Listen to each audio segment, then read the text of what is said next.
This video is sponsored by the Excelsior Sporting Club, Lion Paw Security Services, and Sigma Sports Management. I'm Lyndon Dixon, and today I'm joined by top welterweight TYRONE McKENna. Tyrone, how you getting on, mate? Happening all good, just chilling. I've got a man and 4 kids tonight, so got my hands full. Yeah, your hands are sound full, mate. I want to go Yeah. right back to the beginning with you. You had about 120 amateur fights. You lost 12. You won plenty of national titles, plenty of international titles. But I want to know the moment you fell in love with boxing. When did you know this is it? This is what I'm going to do? You know what? When I started boxing, I didn't love it. I was just there. It was a winter sport for me, so I'd go when it was cold outside to get out of the cold. The youth club across the street was 25p a night, and the boxing club was 50p a night. So my daddy sent me to the boxing club to get out of the street, and I just went there for winter sport, in and out, in and out, and that was all it was a social thing. And then I started going when I got to about 10, was getting into fights. I was like getting to the age of fighting. I asked my daddy for a pair of boxing boots. All the other kids had boxing boots, and my daddy said, "Look, this is one week's full wage. If I buy these boots, you have to stay at boxing for a year." And no matter how much I wanted to leave boxing, I wanted to leave boxing a lot that year, but I didn't. I couldn't. So, but by the end of the year, I was winning everything. I was winning all irons, I was winning all the titles, and I went, "Fuck me, I'm actually good at boxing." So from that, I kept on, I kept, I kind of loved the boxing. I loved the pride my dad had when I won, and he's going to be going on my daddy, and my son's Irish champion and stuff, and I felt me with pride, and and then it just escalated from there. I kept on winning Irish titles and going on trips around the world, and I had my best friends. I was going around the world with my best friends, so I was just loving it then. There wasn't really. I was never thinking, "Oh, this is going to be my job." I was just living in the moment of I'm in the Irish team and traveling around the world with my friends and having the crack. But I think I had 2 years out of boxing, a year out of boxing, after I got beat by Carl Frampton, and I thought, "Fuck it, I'll just party like an ordinary 18-year-old." And by the end of that year, I was just drinking most days and being an idiot, and I just thought, "What am I doing?" I said, "Look, I'm lethal at boxing," at the time I'd done a film called The Mighty Celt, and I said, "Look, I was big actor in The Mighty Celt, so I can either do the acting or do the boxing." And I thought, you know what, I'll do boxing because it's a short window till 35. With acting, you can do it anytime you want, so I'll see how far I can go with boxing, because I do love the sport, and I'm still at it, still here, still. I rolled the dice the right way, and I just fell in love with boxing. I I fell in love with boxing very early when I was about 9, 10, 10. You mentioned there you had to choose, you had to roll the dice between boxing and acting. You said there Mm. you got until you're about 35. Will we see you on Yeah. the big screen at 36? And listen, you can see me on the big screen sooner than that. I was actually supposed to be in a film about 6 months ago. I was offered a good part in a film, and I had to turn it down because I was fighting. I was supposed to be fighting, so I had to turn it down. And I was raising. It was a good part in a film that's coming out next year, but unfortunately, I couldn't do it. But there'll be offers again. There's offers coming Exactly. flood in for me. Well, I want to talk about when you did finally turn over pro. You took a bit of a different route than most traditional boxers from the UK. I think you were starting with an American promotion. Just talk to me a little bit about what that was like, what that experience was like early on in that pro career. Um, it was a bit of an annoying start. See, to be honest, when I went over to America and turned pro, but I went over and turned pro as I was going to be a journeyman. I was the away fighter in my first fight. My first fight, I was actually matched up with a Philly fighter, and he was fighting me. He was supposed to beat me. He was supposed to win, but no one really knew much about me over there. Didn't know that I actually had a good amateur background and stuff like that. So they thought I was just going to be a journeyman. And I went in, and I beat the guy. Um, and I think they were a bit surprised, but I was too stop starting in America. Like I was over as fighting maybe once, and then 6 months would go past and wouldn't have another fight, and that's not good enough for when you're only starting your career. You want to be fighting 4, 5, 6 times a year. So it was just too stop starting, and then obviously I had 2 kids as well. So being away from them and for a long duration of time, just it wouldn't suit me. And it was more for I'd actually packed it in after the few years. I said, you know what, it's me retired. I can't be away from my kids this long. I'm not making enough money out there. I'm not fighting often enough. It's not happening for me. But so I came home and I got a job. And then one day I was in the job. I was in the job about 6 months or so. I got a phone call from a guy from London. And 2 seconds, sorry. No worries, mate. I'm on an interview. Yep. So you was talking about a guy from London gave you a ring. Yeah, he gave me a ring and he said, look, I'm going to sponsor you. Do you want to turn pro? Or do you want to be pro still? And I said, 100%, I still want to be pro. And he said, right, I'm going to sponsor you X amount of money a month. And I was in the middle of my shift and I said, happy fucking days. Halfway through the shift, I was in the call center, put down my headset and just walked out the door and I was like, fuck me, this is brilliant. And so I started getting money again and then I was able to go full-time pro. Because in my eyes, I don't like, there's a lot of people that have like part-time or maybe full-time jobs or part-time jobs to help fund boxing. But I think if you're in boxing, you have to be fully invested. That's all you're doing is boxing. And so once I got that sponsorship sorted, I was able to concentrate 100% in boxing, and it's got me to where I am now. So, well, after you say, mate, that really was stop-start considering you retired for 6 months. But when you finally won the Celtic title, and I think what was it, like 13th fight or something like that? Did it feel like all of that stuff you'd been through, the stuff honestly, the doubting, did it feel like it finally paid off? It did. Like I was on Boxing Nation on TV. I was fighting in a meaningful fight. I was fighting against someone that was there to beat me. It was for a title, and I didn't get paid much money. Like it was low money, but I thought I was rich. I was like, I'm never gonna have to. Like at the time, I was like constantly wongaing money. Do you know wonga? Pay long. So I was constantly getting wongas all the time for training camp for food and stuff. And I remember thinking it was only like $5 or $4 I got paid. And I remember thinking to myself, I'm never gonna have to wonga again. This is me set. And it's just gonna get bigger and bigger. I thought $5 was it, but it lasted fucking about 3 months, 2 months, not even about a month. And then it was skint again. I was like, fuck's sake, it didn't last that long. It's back wonging.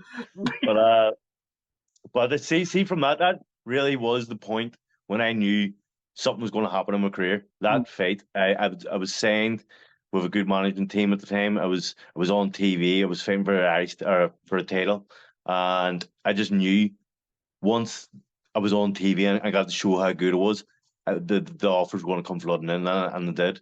Once I fought brilliantly that night to stop the guy, and then after it just escalated and got bigger and bigger, and as I say, I'm headlining the SSE now. So, well, we'll get onto that massive fight in a minute, but I just want to talk a little bit about the journey. 23 wins, 3 losses, 1 draw, but you've only lost to some of the top boxers in your weight. I mean, Catterall, O'Hara Davis, Prograis. How's the journey been? Because there's been some ups and downs, but how would you rate it overall so far? my career's going great, to be honest. I mean, obviously some fights, or maybe sometimes you think, fuck, I could have done a bit more in one. Maybe the Jack Harrow fight only got beat by a point. The O'Hara Davies one only got beat by a point. So there's some ones where I go, fuck, if I'd give it a bit of action, maybe I could have fucking got the win. But all in all, when I look at my career, and I remember when I started my career, what my dreams were, I've surpassed my dreams massively. I've blown my expectations out of the water, and it's sometimes I have to think, fuck me, I've came very, very far from what I thought was going to happen, and what way my career was going, ups and downs, the retirements, the being skint for about 6 years. It was a tough career. It wasn't like one of them careers where I went from the Irish team into Eddie Hearn's back pocket, and fucking got titles for against bums and paydays here and there. I grinded myself. I'm self-promoted. I've never had a promoter in my life, so I self-promoted myself to this stage, and it's been a grind, but it's been worth it, and I'm loving it. I really have. I think I've had a blessed career so far. Well, mate, and like even like fighting the likes of Rico's Prograis, one of the best in the world. Like he'd be pound for pound 10 for me, and I fought him. It's Yeah, insane that I fought and Jack Carroll. He's fucking way up there. O'Hardy's got a world title fight probably coming up soon. So it just shows you the fucking level of being at. It's insane. yeah, exactly, mate. But you mentioned it earlier, your headline in the SSE Arena, Yeah. Belfast v Belfast. Lewis Woo. Crocker, mate, how excited are you to get this fight done? And are Do you you know just what? being spammed all day, every day, talking about the fight? I am like, see, honestly, I knew it was going to be big. The reason I took the fight, Lewis Crocker is below me in the rankings. He's not as well known. He's not as popular as me. He's like people would look at that fight and go, "Why is Tyrone fighting him?" Mm. But when I heard Lewis Crocker, I knew for a fact, and I've always said I do fights for the fans. I do the fights fans want to see. When I seen Lewis' name get mentioned to me, I thought, you know what? Belfast would slate me if I said no to this. They would come down hard on me. I have to do it for the fans. The fans deserve a big night. They haven't had like an all Irish dust up like this in a lot of years. And I knew the fans would be excited, but I didn't know they'd be this fucking excited. I mean, everywhere I go, all anyone's talking about is this fight. Like it's like people that don't even like boxing are talking about the fight. They're going to the fight, and then like all my mates that go to the fight every time.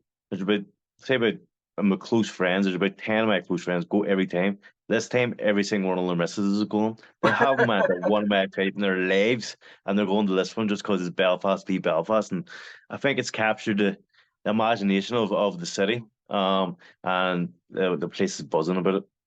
We're talking And a so bit does should be because it's going to exactly, be mate. a fucking war. I see a lot of people saying, "Oh, Lewis hits too hard for Tyrone and stuff like this." Do they forget my career and who I fought? Like I fought some of the hardest hitting punchers in the world. I'm not worried about Lewis Crocker's power. Yes, he does bang. I know he bangs, but I have a chin made of granite.